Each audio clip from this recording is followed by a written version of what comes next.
राज। एक समय की बात है। किसी गांव में भंवरलाल नाम का एक वृद्ध व्यक्ति रहता था। उसकी लगभग उम्र 80 की या उससे ऊपर की होगी, पर वो 40 साल के व्यक्ति से भी स्वस्थ एवं हट्टा-कट्टा लगता था। लोग बार बार उससे उसकी सेहत का रहस्य के बारे में पूछते, लेकिन वो कभी किसी से कुछ नहीं बोलता।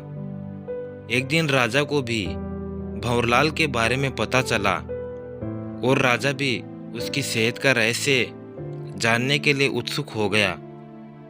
तत्काल ही राजा ने अपने गुप्तचरों को भंवरलाल पर नजर रखने को कहा। अब राजा के गुप्तचर भेष बदलकर उस पर नजर रखने लगे। अगले दिन उन्होंने देखा कि भंवरलाल सुबह जल्दी उठकर कहीं जा रहा है। राजा के गुप्तचर भी उसके पीछे लग गए।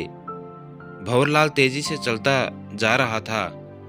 मीलों चलने के बाद वो एक पहाड़ी पर चढ़ने लगा और देखते ही देखते भंवरलाल अचानक ही गुप्तचरों की नजरों से गायब हो गया। गुप्तचर वहीं रुककर इंतजार करने लगे। कुछ देर बाद भंवरलाल वापस लौटा।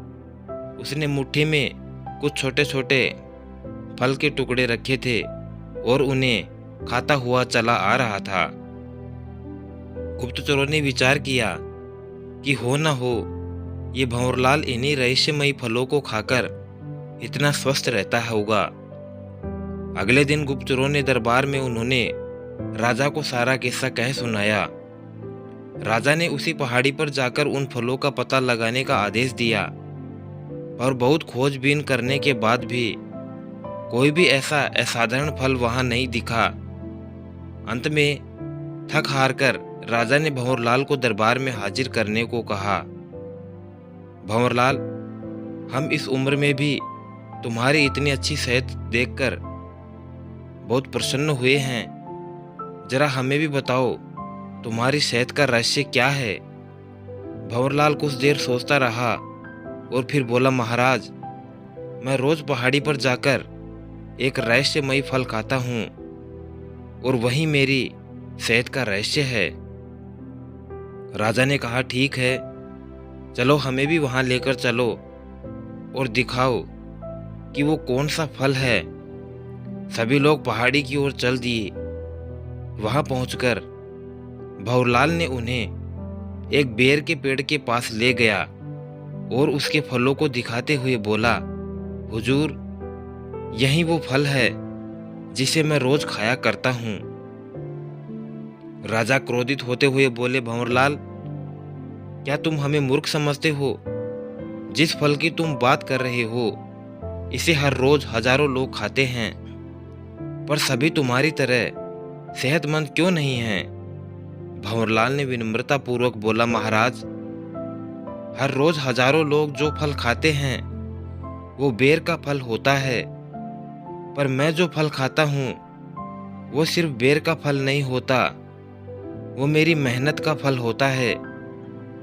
इसे खाने के लिए मैं रोज 15 मील दूर पैदल चलता हूँ, जिससे मेरे शरीर की अच्छी खासी वर्जिश हो जाती है और सुबह की स्वच्छ हवा मेरे लिए जड़ी बूटियों का काम करती है। बस यही मेरी सेहत का रहस्य है। भंवरलाल की बात सुनकर राजा के बात समझ में आ गई। उन्होंने भंवरलाल को स्वर्ण मुद्राएं देते हुए सम्मानित किया और अपनी प्रजा को भी शारीरिक श्रम करने की नसीहत दी। दोस्तों, आजकल की टेक्नोलॉजी ने हमारे जिंदगी को बिल्कुल आसान बना दिया है। पहले हम छोटे बड़े सभी कामों के लिए घर से निकलते ही थे, पर आज हम इंटरनेट के माध्यम से घर बैठे बैठे ही सारे काम कर लिया करते हैं। ऐसे में जो थोड़ा बहुत शारीरिक क्रिया के मौके होते थे वो भी खत्म होते जा रहे हैं और इसका असर हमारी सेहत पर साफ देखने को मिलता है। ऐसे में ज़रूरी हो जाता है कि हम अपनी सेहत का ध्यान रखें और रोज़मर्रा के जीवन में शारीरिक श्रम को महत्व जरूर दें। तो दोस्तों, कैसी लगी ये कहानी? अगर आपको पसंद आई हो तो एक प्यारा सा लाइक ज़रूर करें और साथ ही साथ चैनल को सब्सक्राइब कर बेल आइकन ज़रूर प्रेस कर लें, ताकि आने वाली नई वीडियो की नोटिफिकेशन आप तक सबसे पहले पहुंच जाए।